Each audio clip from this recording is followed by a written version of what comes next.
Everybody, welcome back. Today, my brother-in-law Mike and I are going to put up we're going to measure all of the black iron pipe, cut them to length, except for maybe a couple we won't. And we'll get it all laid out, and then that way, all I have to do is rip the machine for one day. And because, you know, him and I don't do this for a living, so we don't know how this is going to go. So anyway, I'm probably just going to set up a time lapse for all of this. We may also fool around with the dust collection lines as well. But anyway, right now the focus is the airlines. So time lapse coming up.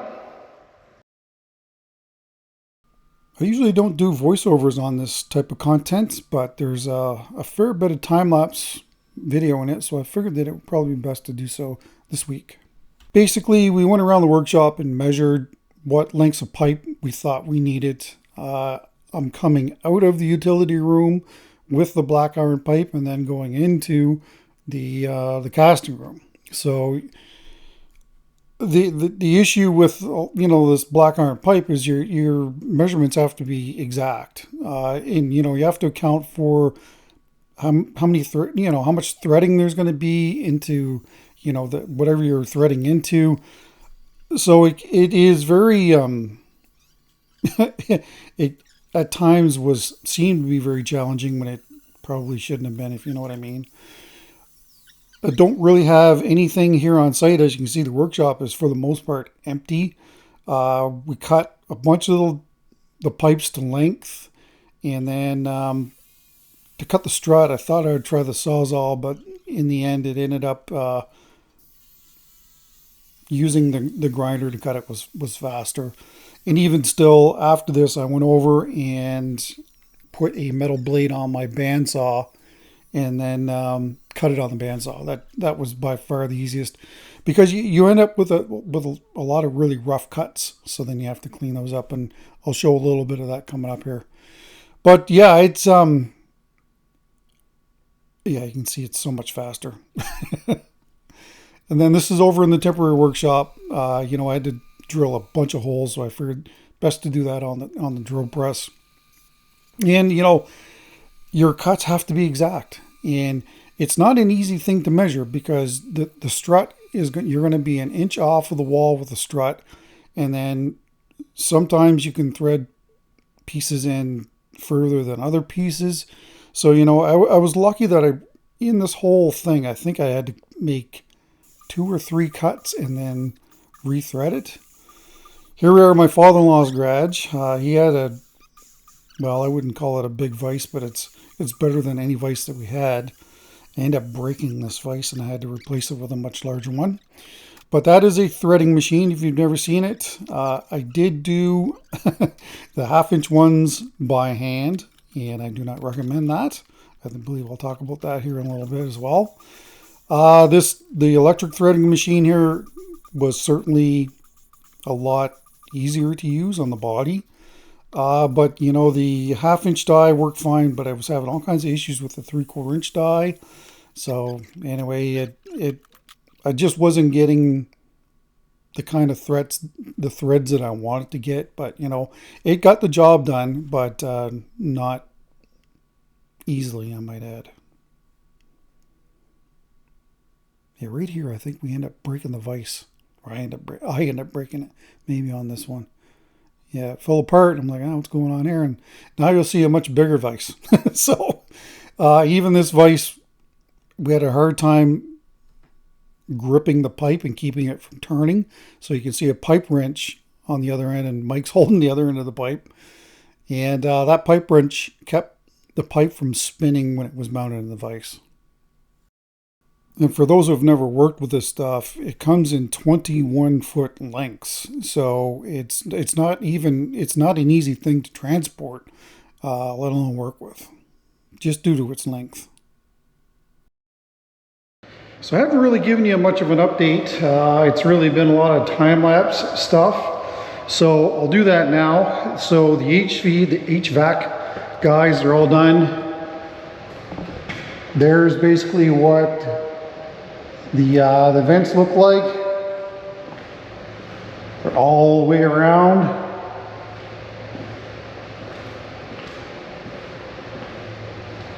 Actually only one on this end. And then there's 2 and 2 and 2. And all of the joints have been sealed up. You can see how they've got compound all around the joints. Make them nice and airtight. Here's the controls. And everything is done in here. Some spare filters, where the filter goes in here. And this also has a remote. It comes with it. I did briefly look at the installation, or not the installation, the operating manual. I'm not exactly 100% sure if that's controlling the furnace, because when I use the control outside here, this seems to turn the furnace on and off. I have got heating and I do have cooling, so that's a good thing. All of our pipe is finally threaded. I'm sure that I probably would have covered this in a voiceover by now, but let me tell you, it was a struggle. I did not think that it was going to be such a hard thing to do. That manual pipe threader, if you're ever going to do this, pass 100%, pass on the manual pipe threader where it's, you know, where it's like a ratchet, because that is just, we did the small pipes and that was it. Like, I was just like, no, like, this is so physically challenging right now, especially with my shoulder being the way it is. And by the way, my shoulder is basically back to normal. Every now and then I get a little bit of pain radiating down my bicep, but other than that, I'm good. So what we're planning on doing today is hanging up all the strut that we're going to need in order to hold up all of these pipes. I'm going to set up my laser level, and you already seen me drill the holes in all of this strut. And that will get put up all the way along the workshop. And then we'll get to putting fittings together on these lines and hoping that I've got enough thread there. Yeah, even with the electric threading machine, I was still struggling with trying to get really good clean threads with it. And, you know, it may be just an oil bath thing. It's not you know, as you would have seen in the video, it's not like the big one, the big floor unit that gets constant oiling. But anyway, I think that I'm hoping that it's going to be all right. I'm going to use a ton of pipe dope on it. And but anyway, again, this will be another time lapse and get that strut up, and then hopefully you can get some of this piping done today as well. I'm pretty much on my own right now. My brother-in-law is actually having his shoulder replaced tomorrow. He has a hard time lifting his arm above his shoulder. So we wish him the best in a speedy recovery. But I don't know, he may pop by later on today, but I told him that, you know, it's the last day before surgery, and this is probably the last thing that you want to do. So he may have some stuff at home that he needs to take care of as well. So anyway, he may pop in, he may not, I don't know, but from here on, hanging up the rest of it is probably just going to be me. But anyway, time lapse starting now. Forgot one thing that I wanted to show you before I start this time lapse is how they put the heating and cooling into this room. Now if you look at this, it's almost all the way over to the window. And I said to the young fellow, like, what's up with that? Like, I kind of thought that it would have been central in the room.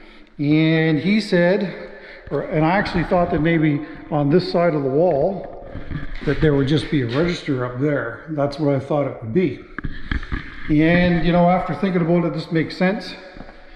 If they had ended it on the wall up here, then, especially when it comes to AC, that's going to be pumped into the room, and then, because it's cold, it's going to go to the floor, and then it can get sucked out underneath the doorway. So it's kind of counterproductive. So with it being deep into the room, and they did this at all of the rooms, at least it'll have to come down on the other side of the room and then come across. Now, There's no return in this room, and there's no return, well, there's no returns in any of the rooms, and there's no return in the casting room. And this is going to be pretty much an airtight room. So as far as getting volume into there, I don't know how that's all going to work out, because you know, if it eventually this will fill up with air, and then I don't think that it's really going to move pretty much any air at all. But you know, that's not a real big deal. If there's no dust in this workshop, when I leave at the end of the day, I can leave that door open and I can let the cool air in there in the wintertime. Each of these rooms does have its own heater, so I'm not concerned about heating in those rooms. But I thought it was interesting where they had placed it, so it was so deep into the room. But you know, I guess it makes sense. Like here's the bathroom, and it's way over here. So it'll come down, and in this case, there is going to be enough room under the door, or at least it's going to be able to escape and then replenish the heating and the cooling. Anyway, thought I would show you that, because I know that that hasn't been shown yet. Anyway, time lapse now. Yeah, so I didn't really talk about the manual pipe threader that I initially rented. When I phoned around in Fredericton to look for one, nobody had one except for one place had a manual one. And it's just like a ratchet, like a big ratchet. But it really beats you up. Like it is physically demanding to do it. You know, to do it all day long, forget it. It is definitely not worth it. So that's why I took that back, and then they brought in another electric threading machine you see me use from St. John. That's where it had to come from. So after a few hours, I don't exactly know how many it's taken me to do this. They're finally all up, all the way around the workshop, or where the dust collection is going to be here in the workshop. Of course, these have to go into studs because they're going to be supporting a fair bit of weight. These pipes are not light, so that and the fact that there's going to be 4-inch conduit up here too, there's going to be a fair bit of weight up here, so they all have to go into structure. So anyway, those are all in, and this is the utility room. Air compressor lines are going to go right out through there-ish. You might be able to even see where we've drawn a faint circle right there. So it'll come out there, and then we'll do the T-junction and go this way and that way with it. And then of course all the way around, and then drops will be in.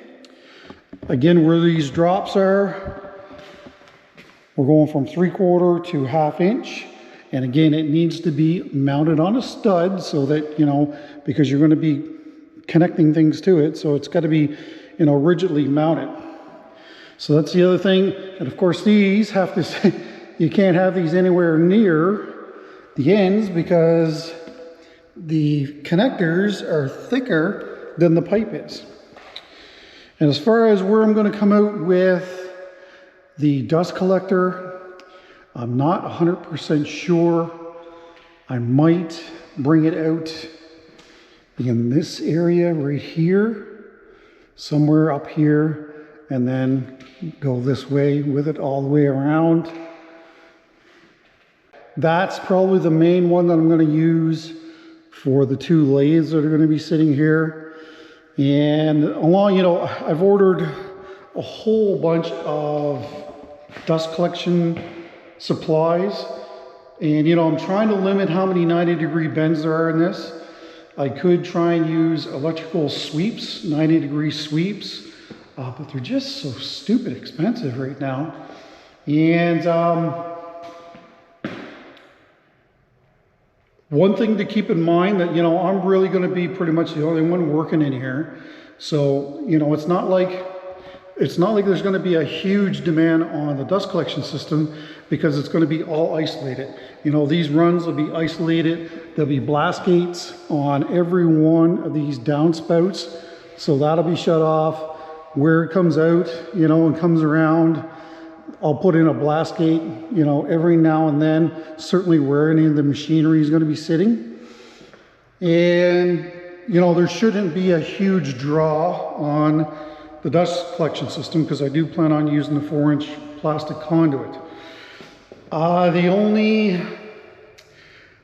only thing that I really need to concentrate on doing right now is ordering a table saw, because I need to get the table saw in, and I'd really like to get a jointer in right now. Everything else, my lathe, I plan on ordering a lathe too, and I'll kind of disclose what that is at a later date. But I've been looking at the Harvey line of tools. They're Canadian made and stainless steel tables. From what I've seen, they look pretty nice. So I'm going to give them a serious look. Other than that, I mean, you've got Busy Bee here in Canada. You know, there isn't a lot of choices as far as buying machinery is. Down in the US, you guys are lucky. You got a lot of manufacturers down there that you can choose a lot of equipment from. So, you know, it's something that I have to really seriously look at now. Now that I have a place to put stuff, I couldn't really order anything before because, well, I didn't really have any place to put anything. So now that I've got the structure finally, now I can order equipment and get it in. And then that way I can make my tables and I can kind of tailor make the shop to my needs. Anyway, that's it for me today. We'll be back here tomorrow to assemble everything, and it's going to be interesting to see how many cuts I'm going to have to make. Mike and I did measure everything out, but you know, we're first timers when it comes to this, so we'll see how it goes. Anyway, I'll end it here for today, and we'll see you guys tomorrow. Welcome back to it feels like day 30 of this installation.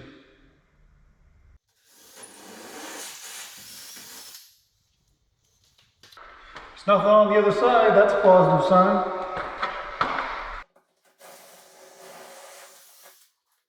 I don't know if it was required, but I did take some alcohol and cleaned off the threads because, of course, there was oil all over them, and that's the pipe dope that I was using. And yeah, I didn't spare it. I put it on there like I put on my hot melt glue. I do have a small little vise that's clamped to this staging, but it's well, you can't do a whole lot with it. But I did try to assemble as much as I could on the ground. That there is just a little reamer. Actually worked pretty good. That way there's no burrs on the inside of it. Now, instead of having the laser level going all the time, well, first of all, I couldn't put the laser level. This is inside of the utility room. Yeah, those are little clamps that are going to hold the pipes onto the strut. But I didn't really, I couldn't set up the laser level on there. So I just measured from the floor and then put some marks onto the strut. And then that way, you know, the system was more or less level-ish. Really, nobody's going to see it in there anyway. But, you know, I want to make it look as nice as I can. And level. I don't know how many times that I assembled this and disassembled it and put it back together. And not just this area, the whole system in general, to try and get things to fit perfectly. But it was way too much. There's the first section installed.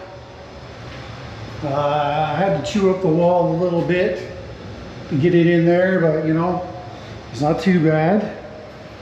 I'm just hoping that that is going to be short enough that I'm going to be able to get my T-fitting on there, but it's looking a little long to me. So this may all have to come off, and it may need to be cut shorter.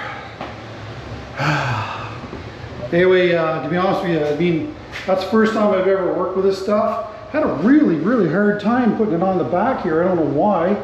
These ones here clipped in quite easily, so I don't know. And that's what the furnace sounds like when it's on.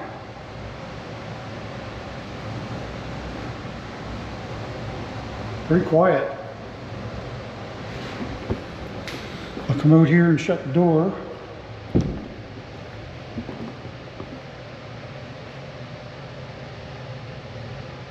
Yeah, you can barely hear it running. That's not going to affect anything at all. All right, so I guess the next thing is we'll try the T-fitting up here, and if it's sticking out too far, then it'll have to come off.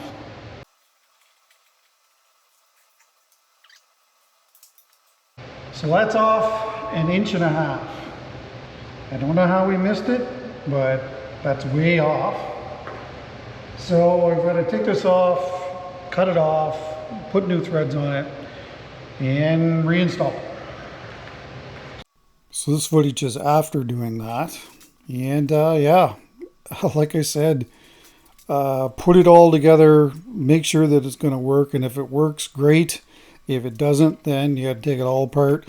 Probably one of the biggest pains was the fact that I didn't really have a strong enough vise in the workshop to hold these pipes in order to thread them. So then I had to hop in the truck and drive to my father-in-law's, cut the pipes and rethread them, and it was just a real pain. It really was. And the other thing too was keeping your hands clean. I mean, these are freshly painted white walls, and you know, this black iron pipe, if you just happen to touch it on the wall, it marks it up. So that was another thing. And then trying to keep your mitts off the wall so that it doesn't, so you don't have lots of black spots all over the wall was another issue. But, you know, if you were able to thread these pieces in the workshop, it certainly wouldn't have been as bad, especially the 20-foot pipes that I had to transport down to my father-in-law's. That was a real pain. But here I'm just assembling one of the, pretty much the first drop. Definitely could have used longer strut there, but I didn't want these big, huge pieces of strut sticking out either. And again, with the level, making sure that things look all nice. It's one of these things that, you know, if you stand back and look at it, if everything's level and one of these pipes isn't, it's going to stand out like a sore thumb. And again, lots and lots of pipe dope. Maybe too much. We'll see if any of it ends up in any of the equipment that I'm going to be using on this air system. Because I did do my best to blow these lines out, but guarantee you that there's going to be some metal and certainly some pipe dope on the inside of them. So I wasn't able to talk to you yesterday. My battery died in my GoPro, and anyway, I'll give you a quick little rundown as to what I did. We'll start here in the utility room. And again, the air compressor is going to be sitting right here. And I don't know exactly how I'm going to pipe it in yet. I don't know. I'll figure that out once the air compressor gets over here. This is the only pipe that I had to cut to fit, and part of that issue is getting out of these rooms is a real pain. And that cut, the length of it has to be absolutely perfect because of the struts. So in order to get the pipe attached to the struts, that had to be an absolutely perfect measurement. And again, I went this way, and this is the clean room. So I plan on having both of my pressure pots sitting here as it stands right now. And I'll just get one of them squiggly hoses, and it'll be right there, and I'll be able to just go psh, psh, to fill my pressure pots. So that's good. And the first drop. Now I'm going to redo these because I don't like the way they look. And they're just a little too uneven for me, so I'm going to redo those. But I need about probably 16 of those. I'm going to make them a little bit bigger too. This is just a little bit too small. That way, if this lands just off of a stud a little bit, if this is large enough, you'll be able to hook it and still screw it into the stud, and then still screw the retainer onto the pipe. So that's as far as I've got so far. I need to see some progress today for my own well-being, because this is just, I never dreamt this would take as long as it has. So I think the goal that I'm going to set for today is to get completely around the workshop and done over to the last drop on that side over there. And then hopefully hopefully it's all done today. But I'm going to set myself a goal to get that done over there. And if whatever we can get done here, that'll be awesome too. Anyway, I'll set up the time-lapse camera and we'll get to it. So I'm used to working alone, and so you come up with ideas on how to do stuff like this alone. And when I heard that I wasn't going to have any help, I'm like, this could be challenging. But, you know, really just taking a couple of vice grips and clamping them onto the strut at the level mark and then placing the pipe up on it, or using the ladder like I am here, worked great. There was no, I didn't have any issues at all. Once you get your retainers on, then you can, you know, use the pipe wrench and, you know, fully tighten all these connectors on that are there. You can see I kind of missed it a little bit on the measurement, or we missed it on the measurement. So, you know, that's a piece of 3-inch strut or so. And then I was able to tie into the stud and then use the clamps to hold it in place. Yeah, that one was too long. Corners were the problems. Anybody that's done this work will probably know that that's usually an issue when it comes to this, and coming in and out of rooms like I was with that T-fitting. So I've done a little bit of plumbing in the past involving black iron, and so, you know, it was a learning experience. Certainly not one that I ever want to do again.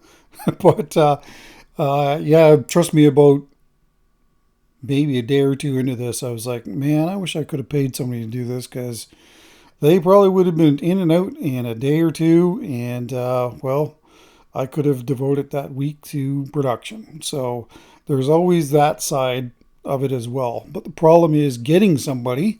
That's the first thing, because I don't think that there's a lot of people that do this. Maybe sprinkler installation people. Plumbers might be another option for this. Of course, I work with this stuff all the time. Well, I don't know if there's a lot of it anymore, but anyway, it's done now. And for the most part, I did it by myself, and it was a success. Happy days. Well, we are done. Done on this side anyway.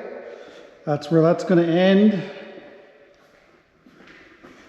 The reason for using the T-fitting there is if case, for whatever reason, I need to extend it in the future, then all I need to do is get a piece of pipe, screw it in.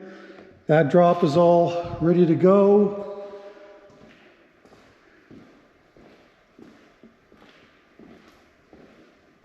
Same thing with this one. All the way along here. Another one. Same deal. Things didn't line up perfectly. Instead of trying to transport these long pipes, trust me, it is a pain to transport these long pipes. To cut them down and redo them, I figured that was probably a lot easier to do. So, and it works out. Now, I already started mocking up this one here. There's not going to be any drops. Vice grips work absolutely fantastic for this. That way you can do it with one person. It's just a little bit too long. I don't know if you can see the mark on the threads there. I got to cut off about 5/8 of an inch, but it's pouring rain, and I don't feel like getting wet and trying to put this in the truck. So that'll be tomorrow.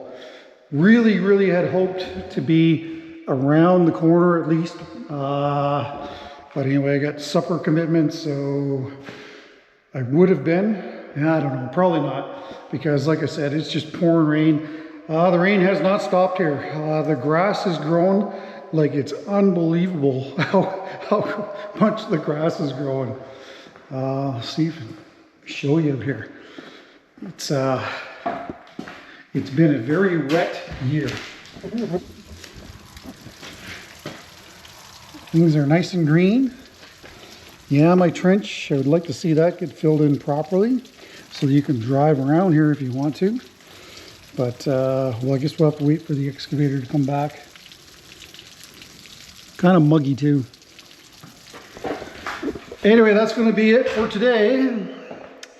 Really hoping to finish this up tomorrow so that I can take back the threading machine so I don't get charged with another day rental or another week rental on that. I think that it's possible. So anyway, we'll pick this up again tomorrow. See you then. Yeah, I don't even know if the farmers here in New Brunswick have got their crops in. I've been so I've been so in a bubble here working that I don't even really know what's going on in the world really, other than what I get off of YouTube really. I know that Western Canada is having some pretty bad forest fires, so you know our thoughts are with you as if you're living in Western Canada and dealing with this. I do follow a guy that has he has a very large farm in Saskatchewan, and the northern Saskatchewan is burning up really bad. So anyway, hopefully you guys will get some wet weather there, and that'll help with the crops too. So I did have to cut some of this 1/2-inch pipe. We didn't have any of that cut for the installation on the ceiling, so that's what I'm doing there. And a little bit of air guitar.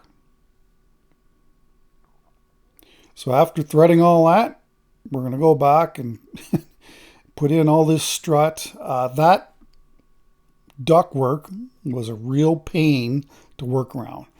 Ideally, I would have had that pipe up before the ductwork went in because it really was in the way. I really I wanted this one on the ceiling because I want to mount up a reel up there, and then that way it'll be able to service both of the lathes. And I know this looks a little sketchy. Don't worry, I'm not going to climb that ladder that's on the scaffolding. I'm just using it to basically hold the pipe. And again, you know, once you get your pieces of strut in, and you know, you're laughing really. So I needed to basically screw that in so that I knew where to put the strut, and then disassemble it all, and then put the pipe dope on it, and then put it all back up in place.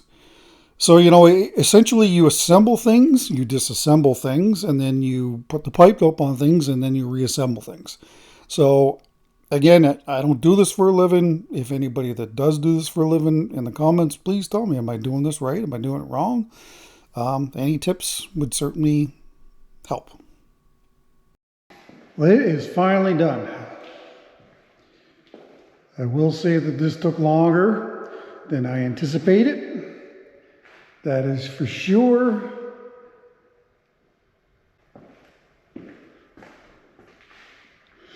I could have used an elbow there, but well, I just left it like that. And now the big thing is going to be to test the system. I'll just probably, to do it quickly, I'll probably do this tomorrow. It's getting late today. It's actually like 6 o'clock. I probably will plug all of the openings with just bolts, 3/8 bolts. And well, we'll borrow my brother-in-law's smaller air compressor and hook it up, and and hopefully there's no leaks. Because if there's leaks, I don't know. Like I did screw up, and I'll show you the area that I screwed up in. So where this comes out of the air compressor room, right here, I planned on putting shutoffs in. And I thought, shutoffs like this, and I thought that I'd be able to just cut it up, like cut this out afterwards and then splice it in, but can't do that because this is all rigid pipe and it's all piped in to everything here, so you can't unscrew these and then put a piece in and then screw them back in. Really, the only way that you would be able to do that would be to take down this whole length of pipe. Well, actually, you'd have to take down the whole thing. And then work your way back to here, cut and splice and put those in there. So you know what we're going to do? We're just going to leave that because that is way too much. I mean, if anybody knows how to get those in, I mean, they're threaded. So you'd have to, you know, it's a double female thread, right? But I've thought about this and I cannot think of a way to get those in except for dismantling basically the whole system. And that ain't happening. Not after how long it's taken for me to put this in. I do like the look of it. I don't know. I'm a little surprised at how long it took, but regardless, it is all in now. And the one on the ceiling, it wasn't really that bad. The fact that that was still here from when they hung the drywall was certainly a big help because it's taller than this. But yeah, I don't think that's going anywhere. And we'll have a big hose reel up here that I'll be able to pull down and use and then put it back up so that there's no tripping hazards. That's the big thing. Don't want any tripping hazards on the floor. Man, this has been a chore. And hats off to sprinkler system installers. Like this is not an easy thing. Everything has to be, your cuts have to be exact, especially on all the corners, or if you got pieces that are going into rooms like here and there. And that's the other thing too, you know, like this is all piped into that room and you know, it's coming out of this room. So how do you unscrew that and then screw it back in? And I don't think you do. Anyway, we'll see you tomorrow. So it's the next day.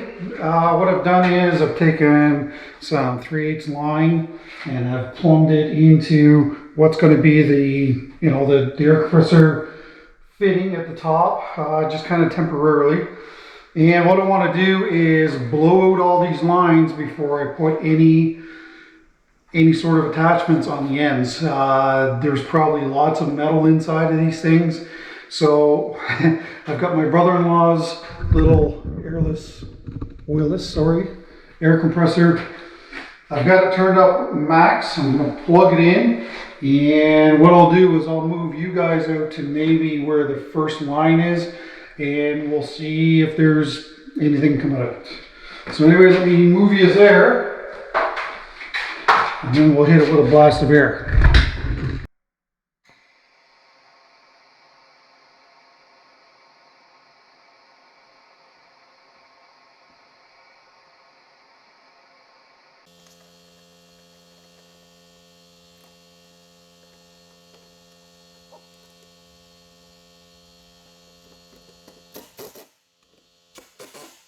Guess I didn't tighten that one down.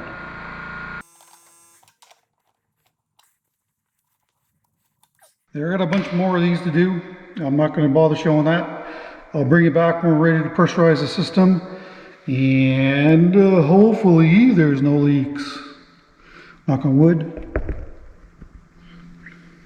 Okay, I've got all the fittings on. Some of them are temporary, but they're all on. Now, when I plug this in, we don't want to hear anything. There'll be a little hiss at the beginning, and it should go quiet. Let's see.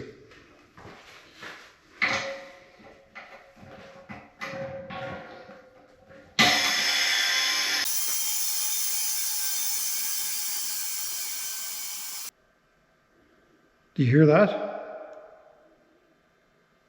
That is the sound of success. Because there's nothing to hear. Oh man, thank you. I don't hear any leaks at all. I don't have a spray bottle with me to check them. But if it was leaking, you should be able to hear it. All of the connections seem good. Whew. I'm not gonna lie, it's been kind of stressful because I've never done this before. I mean, I've piped in stuff before, but not on this scale. Now it's all quiet. Whew, awesome. I can hear a leak, but it's just this connector, I think. Yeah. It's coming from that connector, I think.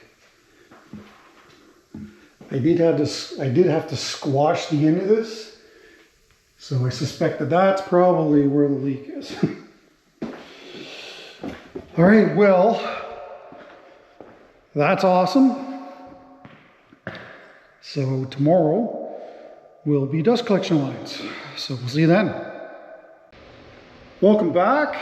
So a lot has changed since I talked to you last. It's been probably 2 weeks. I've been waiting for dust collection supplies to come in, but we've made the move over to the new workshop. And yeah, it is quite a mess. Lots of setup to do. Of course, now the airline system is all done. And I've actually started doing the dust collection in the room here. Now, I didn't really have a spot to put all this stuff, so I'm gonna have to move this out of there. And then the air compressor is gonna be going back in that corner. And there's the dust collector, as you can see. I've got the 2 lines coming off of that. One is gonna feed the shop on the outside wall. And then of course that one is going up into the attic. So, you know, it's I've got to put not a T in there, but basically a Y, and drill through there and come out into the main workshop, and then go that way on the outside of the workshop here too. So that's the main priority, is to come out of the room. I might come over here somewhere. We'll have to see. I need that. I don't necessarily need that strut. I may have to put it in another piece, but we'll have to see how that goes. Now, I tried to keep stuff off of the walls here because of course I'm gonna have to bring ladders in and put all this dust collection stuff up and put the drops in. But yeah, that's the cleanest that table's been in a very long time. And I've also got that rack to go back on the wall, but of course I can't put that in until I've got the dust collection all done. So that's the priority. By the way, that is a 3/4 inch 4x8 sheet of plywood, and that was $80 Canadian. Can you imagine? $80 for construction grade plywood. Insane, crazy. There's the ductwork that we're going to use. I got more in my sea container. And don't worry, everything will be grounded. What else have we done here? This is the clean room. And that wood cabinet has now been painted by my wife and my sister-in-law. So one side, like I think I've already said in the video, is going to be places where I'm going to be storing pieces that the finish is curing. So down here, up in there, and then on this side. So the great thing is I'll be able to put that in there and then close the door. And then for the most part, that should be a dust-free environment. There should be enough air volume in there that it doesn't affect the curing of the finishes, but we'll see how that goes. And the other thing is my wife organized my pigments. So that's awesome. Got these little containers at the dollar store, Dollar Tree, if you will. And she organized them all. So that's going to make life a lot easier as well. So a lot of this stuff will be going in here to get it cleaned up. I basically moved all of these boxes over here by myself. If the equipment had wheels on it, I moved it as well by myself. Not really that big of a deal. At the end of the day, my brother-in-law's got a nice low bed trailer that he puts a side-by-side on, and it was quite easy to load it on there because it's got a big long gate on it. And we took that 4x8 sheet of plywood and put it on that gate because it's like mesh metal, you know. So anyway, that allowed things to roll on smoothly. And 4 of us, I think it took 3 hours to move all the equipment over from the temporary workshop to here. So it was actually a fairly easy move. So thanks to the people that helped me move. You know who you are. I really appreciate it. And so anyway, we've got to get this dust collection done today, preferably today. We'll have to see. As I'm putting it up, I will show you things that I did at the previous one that I'm going to copy here, and I will put up the entire system, and then after that I will ground the entire system after that, because it's just too hard to fool around with that right now. These straps are what we're going to be using to hold the 4-inch conduit onto the wall at $46 a piece. So whatever I don't use of those, they'll definitely be going back. It's just, you know, it's no wonder nothing's being built, because, well, stuff's being built, but people are really losing large on a lot of things. It's insane right now to build. Not advisable to build right now. It's just the way it is, but, well, when you don't have a house, you pretty much got to build. And people asking about the house, we did come and stake out the back part of the house. He's submitted his permits for that, and hopefully we'll see some action on that no more than a month. Anyway, I'm going to set you guys up on a time-lapse camera, and hopefully we get this done today. So as you can imagine, this install went a lot smoother than the black iron pipe. I did initially drill out the hole with a 4-inch hole saw, but that's not large enough. It's the 4-inch is the inside diameter of the pipe, so just using a rasp to increase the hole size and do one on an angle, that's what I'm doing there. Again, you know, the straighter the run, the better it is when it comes to dust collection, so keep that in mind. If you're going to do a system like this, you want the straightest possible runs with the least amount of bends possible so the system flows well. So I'm going to bring you up to date here. A little hard to set up the tripod and film in there, so I'll show you what I did in there. But I was forced to use the plastic blast gates, and of course that opens and allows the air to flow through it. The problem is my aluminum ones that I have, the self-cleaning ones, it won't come down past the pipe. So that's why I had to go with the plastic ones. I may have to use them in other spots too, but so far that is actually going to work out fairly well. It's a little higher than what it, you know, I was kind of just setting it down on top of the pipe here. So it's a little higher than that. So I don't know, we'll just have to live with that for now. Maybe I'll just gradually drop it and you won't even notice it. And for the pipe to fit nice and snugly onto this, I put a couple of rolls of duct tape, and then, you know, by the time this pipe shoves all the way onto here, this actually makes a pretty good seal, and you don't really need to tape it. I should have got one more piece of strut. I think they're 10 feet long, so there'll be some areas where the strut is going to be missing to hold the pipe. So I might just temporarily use some cable ties for now. And then I'll go and get some more strut, cut it up and put it in where I need it. And you know, it's no big deal. Inside here. So that's what we're looking at here. Because that's a Y, I mean, that's a nice kind of straightish run. I really like the way that is. This here, yeah, that's a hard 90 going out, but I don't know what else you could do there. And I still need to install a blast gate on this one that goes up into the attic, even though this will probably be on all the time.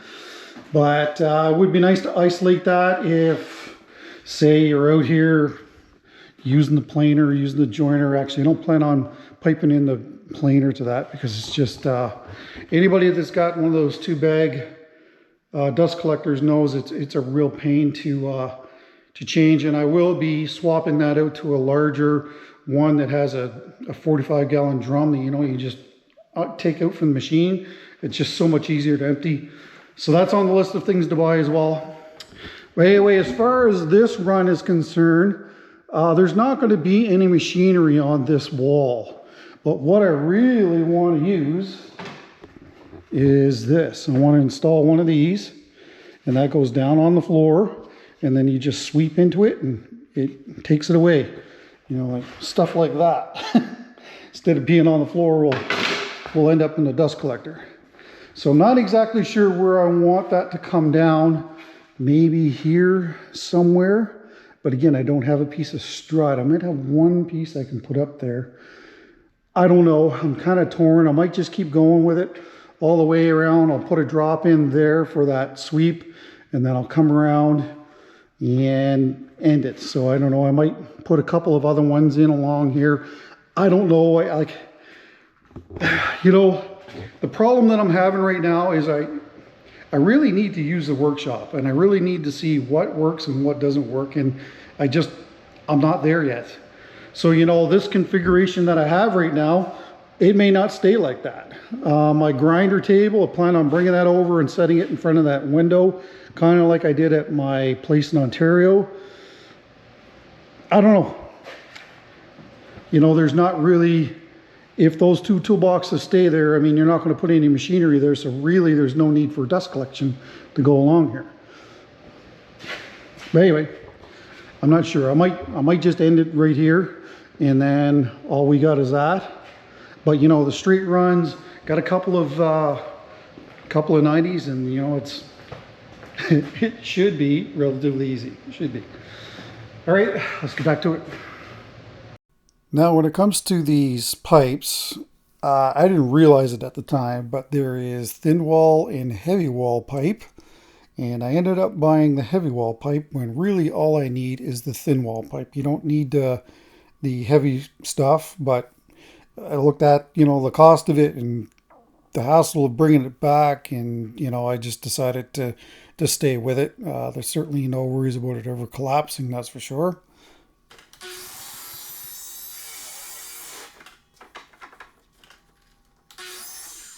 So that's how I cut the pipes. My son, who works with this a lot, suggested using just a Sawzall with a metal blade on it. I found this to be a lot easier to use the chop saw. Just a little sketchy, but it's okay. All right, so let's have a quick chat about what I've got done so far. So we've got a blast gate right here. I can see I need to move that in a little bit. So the blast gate is there to delete this system if I don't want it. And of course there's another blast gate there to delete this system that will be along here. So we go along. I didn't see any point in putting any drops along here until here. And I think that's where I'm going to put the sweep in, right down there at the floor. Carries on. Nothing down here. Yeah, as you can see, I mean, there's just no real room for machinery. Don't really create a whole lot of dust on this bench other than grinding. Anyway, carries on along here, and this is where the bandsaw is going to sit, right here, like I did it on my last workshop. So as wood is being processed, I'll obviously use the big door. We'll come in, the bandsaw will be right here, and then from there, right onto the lathe, or right onto the lathe that isn't there yet. It is capped on the end. If I wanted to do other dust collection with that, I could take that off. I like to use these if I can. I could have just used a straight 90, but again, that's another bend, so that's a more gradual bend, so that's why I use that, because there's probably gonna be some people that ask that. And I had to bend it around that pipe that goes up the ceiling a little bit, so it's bulged out. Let's see if maybe you can see it there. Just no other way around it. That's all there is to it. All right, so it's like supper time, but I'm going to keep going here. I would really just, if I can get around this corner, it's nice and easy to lay these straight runs. I mean, it's nothing to it. And now the strut's there, I mean, it's so much easier just to connect everything up. So I want to get around this bend and lay at least maybe, I don't know, I'll probably come out to my first drop be in this area here-ish. So I plan on ending about here as well. I don't see any point in going any further. Don't think there'd be anything over in that corner. But I will put one of these Ys on there like that at the very end in case I want to put dust collection in here in the future. All right. Let's see if we can get done here before we head home. Oh, so much mess. So talking about that bench grinder, you do not want to ever pipe that into your dust collection system. The wood dust collectors are not designed for that. They do make specialty dust collectors for grinders, but a wood one is definitely not rated for that, so don't ever do that. So my battery died in my GoPro yesterday, but that's how far we got. All the way down to the window here. A little bit further to the corner, and then we'll be in the home stretch. Let's get done. Gotta get this done. It's Tuesday, and I'm supposed to be making some stuff. Oh, I don't know if that's gonna happen or not. Anyway. Let's see how far. I mean, I'll be done today, I think. I still have to deal with the pipes on the ceiling, and with everything in the way, that could be challenging, but anyway, put it on the list. So when I was editing this footage, I was like, man, I was up and down off that ladder. It felt like I was up and down off that ladder 1,000 times. But of course, you don't really notice it when you're working how many times. I mean, you certainly do try to limit how much climbing you have to do on this ladder. And I mean, it's only 2 or 3 steps, so it's not really that big of a deal. So, you know, if I was in my 20s and 30s, I mean, I'd be laughing at this. But, you know, now I'm 57, well, at the end of the day, it's you start to feel these things. So, yeah, it's just one of those things that I just didn't think I was up and down off the ladder all that much, but I certainly was. Well, it's finally done.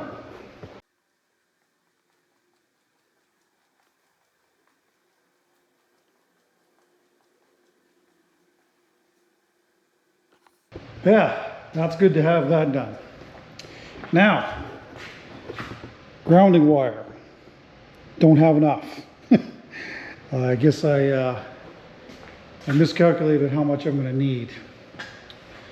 So what I'm going to be doing for now is grounding this one, because that's the one that I need for the lathe, and this run over here because I use my bandsaw a lot. So we'll ground this on the inside all the way into the dust collector. And I'll show you how you do that. But it will get sucked into here and then all the way down into here. And then, of course, I usually just tie it off right here, and it gets its ground through, of course, the power plug. As far as this side here is concerned, I'll just leave that blast gate closed, and then we won't have to really focus so much on that this time around. So yeah, just the grounding of this, and up in the attic, we've got to do that one.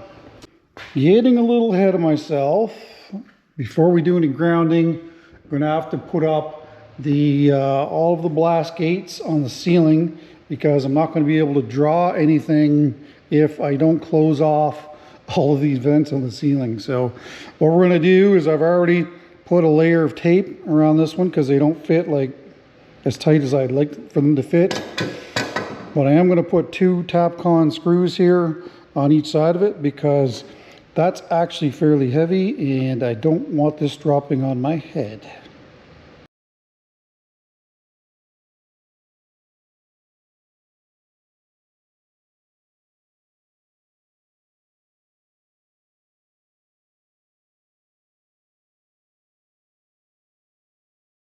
Figured that I should explain this before I go ahead and do this.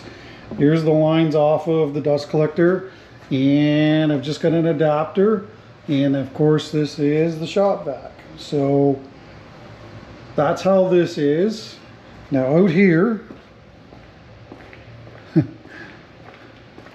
on the world's oldest broom, I've mounted the wire there, and there's a bag. Now I've seen this done with a shopping bag. This should work.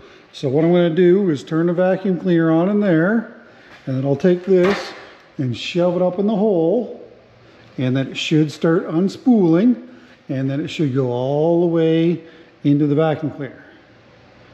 In theory. Let's see if it works.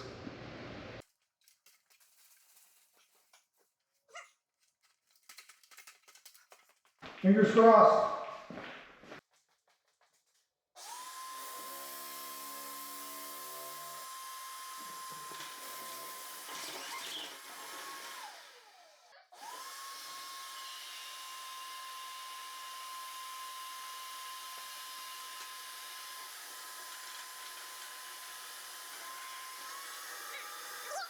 The world's most used broom does come in handy every now and then, you know. Okay, so this is the run along the front of the shop. There's the bag inside. I've got an extra length on here because it's a longer distance, so hopefully we've got enough. I did tie it off on the broom so that it doesn't get sucked all the way through, because that's not going to be any good if that happens.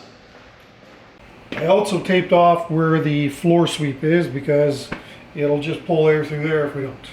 All right, now let's give it a go here.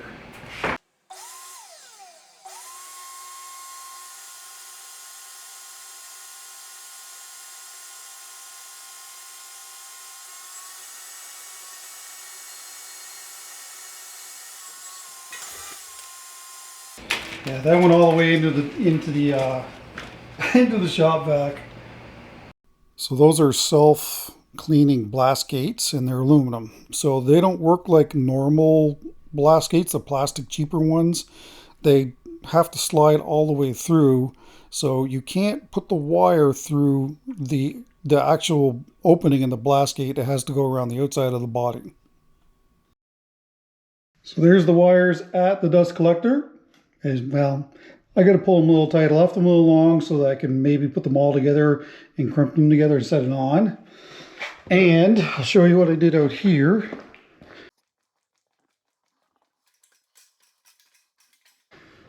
So the wire comes down through here, and I've actually screwed it to the body of that aluminum blast gate. And then whatever I hook to this, which is going to be a hose for the lathe, is I don't know, use the same screw or a different screw, hook to that, and then down to whatever you're working on. So right now I don't have any plans for the other 3. I still need to get a second screw in that one over there, because well, a bunch of stuff in the way and I can't get on that side of it. So the other 3 are going to remain closed for now. And that one there will be ready to go when it comes time to use the general. Over here, as far as this is concerned, I'm just going to leave this out. And there's lots of line there to hook onto. And like I said, I believe the bandsaw is going to be here. This is the Y setup for the bandsaw, so I'll just leave that as it is, throw it on the bandsaw, and then we'll put another length of pipe from there up to there, and then of course we'll ground this too. I don't know if I mentioned this or not, but I will probably wrap this with copper as well, just to be sure. And then, you know, we shouldn't have, as somebody texts me, and we shouldn't have any grounding issues at all, and everything would be nice and explosion proof. Oh man. Well, I gotta admit, I'm getting pretty tired here. It's around 5 o'clock. Oh man, I really would like to move some stuff. I think the next thing that I really gotta do is I gotta dismantle this staging, because it's really kind of eating up a lot of real estate, and it's cutting off access to the boxes that I need to get to. So I'm gonna get that down, and I don't know, I might keep working away here, but essentially that's what I'm gonna do. And you may ask, well, how am I gonna tie into this? And I've already tried it. I can put my hand up inside of this, and I can, you know, put on some more copper wire if I want. I don't even really know if it's necessary that it needs to go down to the machine, or down to the floor in this case, because that's going to be the floor sweep. I think that the main line being grounded should be enough, but I don't know. On the safe side, I typically usually run all this stuff down to whatever piece of equipment it's going to. Anyway, let me figure out what I'm going to do here, and I'll get back to you. All right, well, that's going to do it for the video. I wanted to do a bunch of editing. This is the next day, and then have a look at things and make sure everything was all right, and maybe cover a few things here at the end. This, for the most part, is the last video in the workshop build series. I guess I'll do one more video where I'll go over the numbers. I said that I would go over the numbers when it was done, so I will do that to give you an idea basically what it's going to cost to put up a workshop like this in Eastern Canada. I can't say for what it's going to be in any other parts of the world, but here in Eastern Canada, I'll put up those numbers, what it's costing me to build this 1,800 square foot workshop. And you know, there's probably going to be some comments about the black iron pipe. You know, why didn't I use PEX? Well, PEX isn't rated as an airline. That's the first thing. I've also been told that insurance companies will have a problem with insuring if you use PEX. That's another thing. The other thing, over time, the PEX will do this. So then all around the outside of the workshop, you'd see kind of this, and it's just not really the look that I want it. The black iron pipe, as painful as it was to install, is the correct way to put in airline. I know that they do make PEX that has an aluminum core, but I think the guy said it only comes in 10-foot lengths, and you know, we briefly looked at the cost of it, and you know, I think it was going to be more than this system. So that really didn't that didn't make any sense.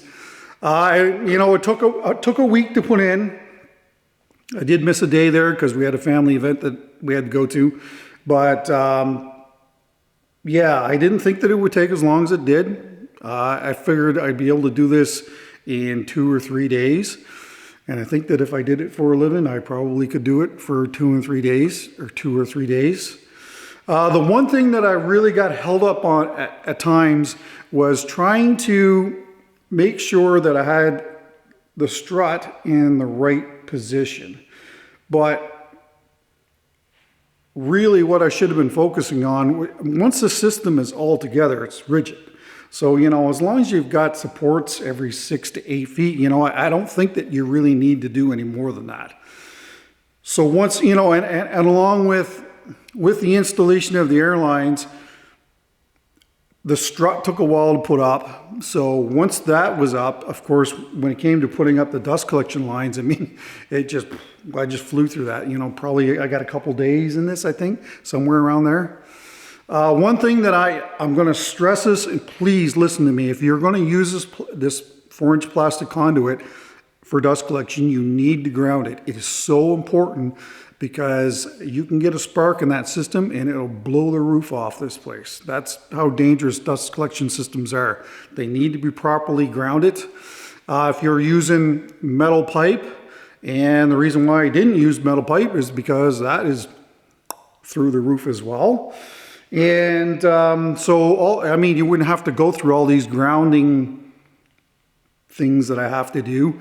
The other thing too is up in the ceiling, unfortunately, I'm gonna have to ground each and every one of those runs back to the dust collector, every one of them. So we've got one done now, but before I use these other 3, I'm gonna have to do the same thing that I did for the one here at the lathe.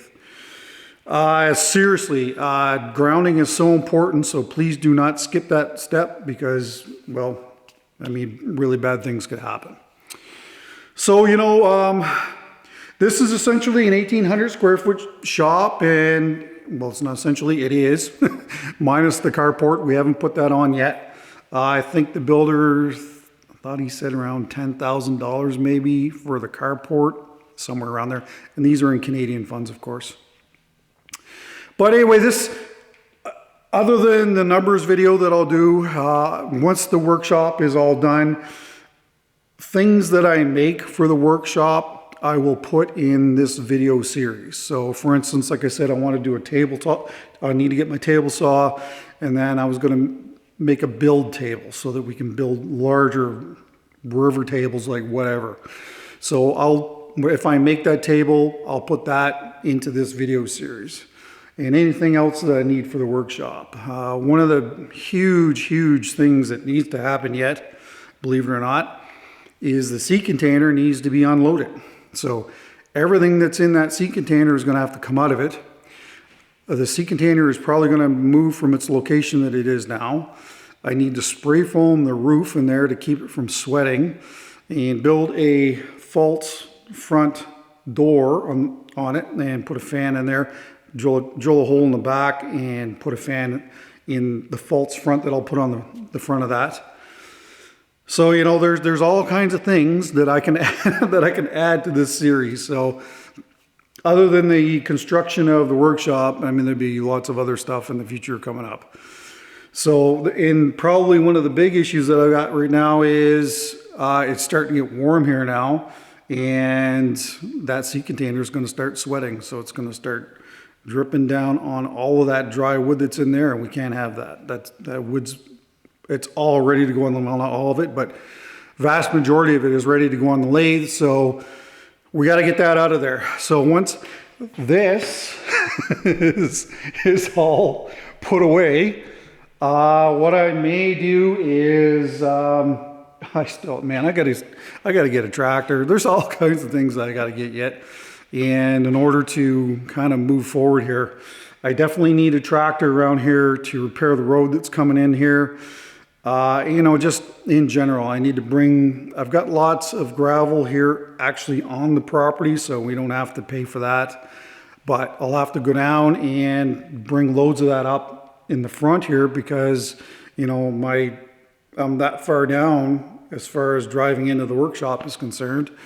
I could make some little ramps in the meantime, and maybe I will, because there's still lots of landscaping that needs to happen around here, and because the house is going to be going on the other side of this.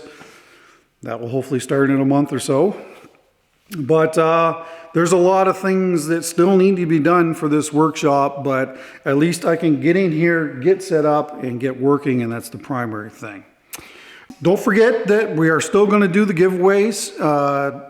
If it isn't next week, it'll be the week after that. So put designer epoxy down in the comments, and that's for the 145,000 subscriber giveaway. And of course, we're also going to be doing the giveaway for to commemorate the first project here in the shop. And so what I would want for people, and this unfortunately is only for continental USA and Canada, down in the comments, if you want it, But giveaway, one word. People keep breaking it up. Giveaway is one word. One word. And so giveaway epoxy, giveaway sandpaper, and giveaway tools. Put that down in the comments down below. And again, Designer Epoxy is going to be giving away a 3-gallon kit, so thank you to them. And sandpaper.ca is going to give away a $200 credit for their sandpaper, thanks to them as well. And of course, Mike Hunter from Hunter Tools is going to give away a $200 credit, and that'll be an American fund. So thanks to Mike and Hunter Tools for doing that. All right, well, that's it. I'm out of here. Let's hope that I can get this done and we can get a project done, and hopefully we'll see you back here next week. All right, please share this video with your friends, and if you enjoy this content, yeah, I really would like to see you share it with your friends so we can get the word out more. But anyway, thanks for watching the series. It's been it's been quite a roller coaster at times, and but now we're in the final leg here. Once I get this set up, I'll be in full production and pumping videos out every week. All right, see you next week, hopefully.